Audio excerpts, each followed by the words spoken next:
So, hello guys. Magagawa tayo ngayon ng experiment kung saan gagawa tayo ng, or i-measure natin ang photosynthesis with floating leaves. So, tara na. Gawin na natin. Let's go!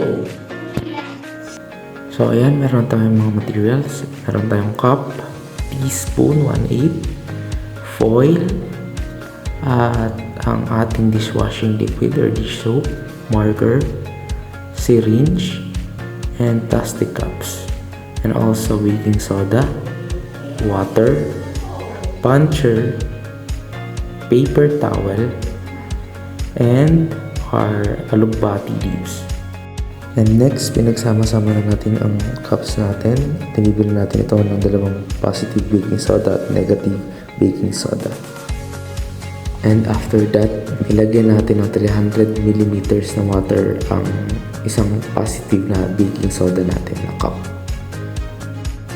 And nilagyan natin ito ng 1/8 teaspoon na baking soda. And then, i-stir natin ito para mahalo sa solution at para ma-dissolve. And then after that, nag-drop pa tayo ng isang drop ng dishwashing liquid or dish soap. And then, i-stir natin ito para ma-dissolve sa solution. At sa kabilang banda naman, nag-add din tayo ng 300 milliliters ng water sa walang baking soda na ating solution. And then, nilagyan natin ito ng drop ng dish soap at ito ay ating in-stir para ma-dissolve sa solution ng ating water. At pagkatapos, nag-puncher na tayo ng mga leaf leaves sa ating alugbati leaves. At para makakuha na tayo ng 10 leaf leaves. O bali 20 dahil dalawa ang ating gagamitin. Isa sa baking soda at isa sa without baking soda. So ayan na ang ating natapos at na-puncher ng mga leaf leaves. 20 yan. At ayan na, nag-setup na tayo ng light source at inantabay na natin at niready ang ating dalawang solution.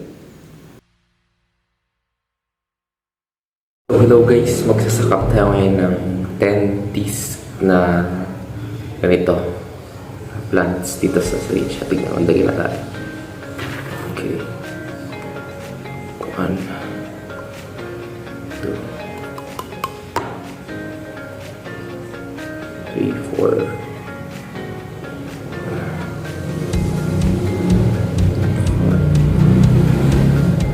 6,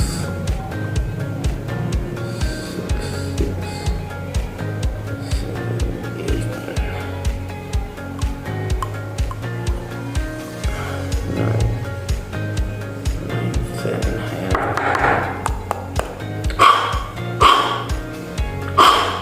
Ayan. So yun na siya guys. Minano lang.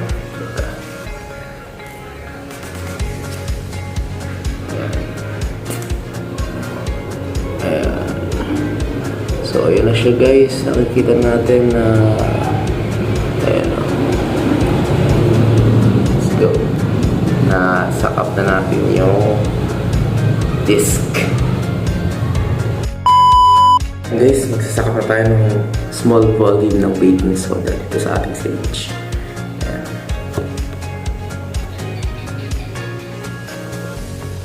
Ayan.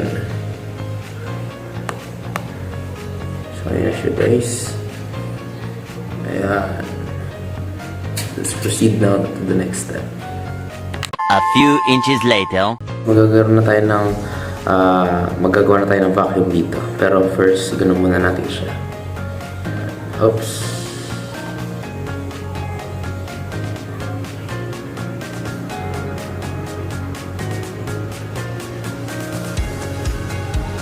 Ayan.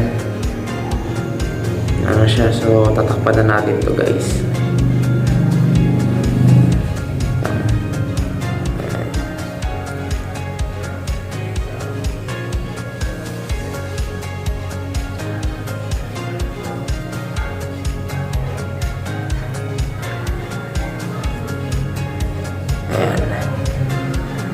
I-alog na natin siya guys ng 15 to 10 seconds.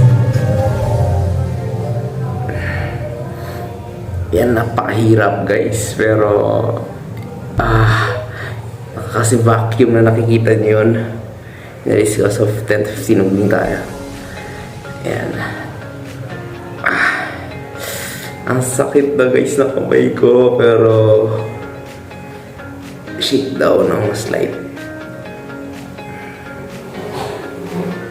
Ayan. Pagkatapos, yan na natin yung Rico. Siguro 15 seconds na. I-babay na natin guys.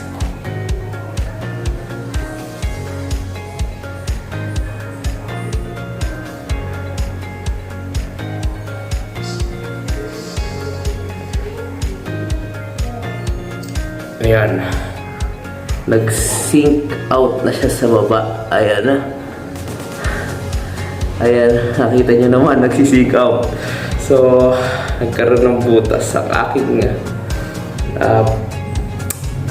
gamay. Pero, goods to. Okay, so nagsink out na siya yung goods. Let's go. 2,000 years. Guys, ilalagay na natin to dito sa may ating positive baking soda. So, let's go guys.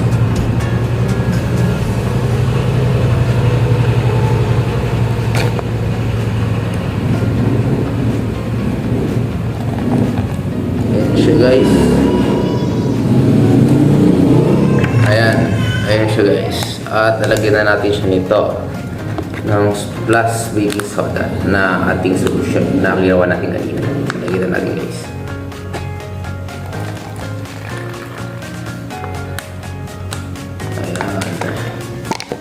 Kailangan mag-ano daw siya. Ayan. So, nagkaroon siya ng foam pero ayan. Hihintayin natin siya ngayon. So, same as na gagawin natin sa walang baking soda solution, gagawin din natin yung ginawa natin na pag-alis ng vacuum and then ipo-pour natin sa wala namang baking soda na solution natin. So, let's go guys. Yan, inano ko na para mawala kasi i-ready ko pa yung isa kong solution na walang baking soda pero merong dish soap. So ayan, naka-foil na. Ayan, nakahanda na ang dalawang ating solution at ang ating light source. At ngayon ay pag-experimentahan na natin ito at observation. At ayan, nakitang hinahalo ang bawat solution para hindi magdikit ang leaf disc para ito ay maghiwa-hiwalay.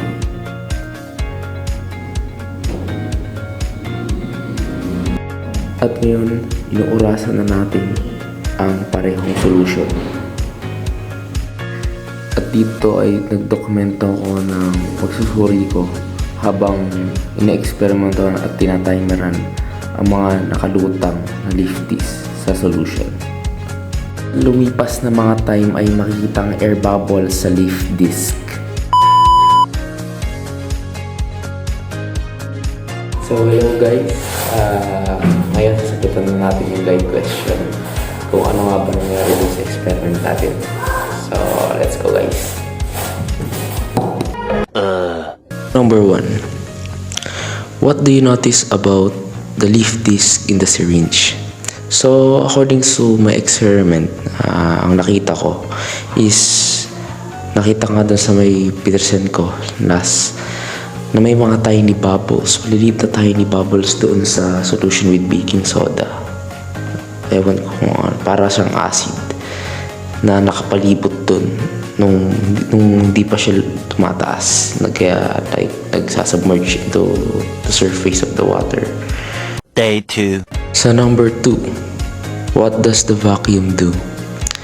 So, based sa aking experiment or at obserbahan, siguro yung ginawa ko kasi yung gumawa ako ng vacuum nun sa syringe nun. Like, naobserbahan ko na parang naalis yung mga air bubbles nung inalis ko yung syringe nun. Tapos, pagkatapos nun is nagsettle down yung mga leaf disc sa solution. So in my conclusion, parang yung vacuum, inalis yung mga air bubbles dun sa leaf disc. Kaya nag-settle down siya. So yun. Day 3. So number 3, what happened to the leaf disc? So yun nga, according to pa rin sa observation ko is yung leaf disc ay nag-settle down sa solution dahil na nga sa vacuum. Na ginawang na vacuum is inalis yung air resistance para mag-float yung disc. So nawala yun, nag-settle down. So yun. Day 4. Number 4. What do you think the leaf disc start floating? Base sa na-obserbahan ko tsaka experiment, siguro dun yun sa may air bubbles. Parang nagproduce siya ng oxygen through photosynthesis kasi naglagay tayo ng light source, diba? So dun pa lang, naglalabas siya ng oxygen and then kaya siya nagfo-float. Parang nawawala yung density niya, parang humihina o nawawala, kaya lumulutang na uli siya sa solution, sa surface ng solution. Yun ang sagot ko. 12 o'clock midnight. So number 5, how are your results different from the cups with and without baking soda? So based on my experiment, sa may solution na may baking soda is nag-float siya unti-unti as the time goes by, while on the kasalungat sa walang baking soda is wala ni isa na nag-float, nag-sink lang siya sa baba. Ewan ko, siguro sa solution na rin, or kasi siguro sa may baking soda is maasid, kaya siya yung mga leaf disc doon ay tumaas or nag-float sa surface ng water or sa solution. Yun ang sagot ko. Several bad puns later. Sa number 5, when do 5 of your leaf disc float? Explain your answer and result. So, nung nag-experiment ako, as the time goes by, nung 5 na pataas na yung lumulutang na leaf disc, napagtanto ko na, napag-conclude ko na may malaking contribution talaga yung light source sa taas, and then siguro yung carbon dioxide. Kasi doon sa may solution with baking soda, may light source siya tsaka carbon dioxide kasi nilagyan natin ng baking soda. Kasi di ko alam kung anong molecule yun, pero pag hinalo mo yung baking soda sa solution is nagkakaroon siya ng carbon dioxide. So doon pala makikita na natin na nag-o-occur yung photosynthesis doon, na kailangan yung dalawa na yun, light source and carbon dioxide. Kaya nagpo-float yung leaf disc na naproproduce siya ng oxygen. Yan ang sagot ko.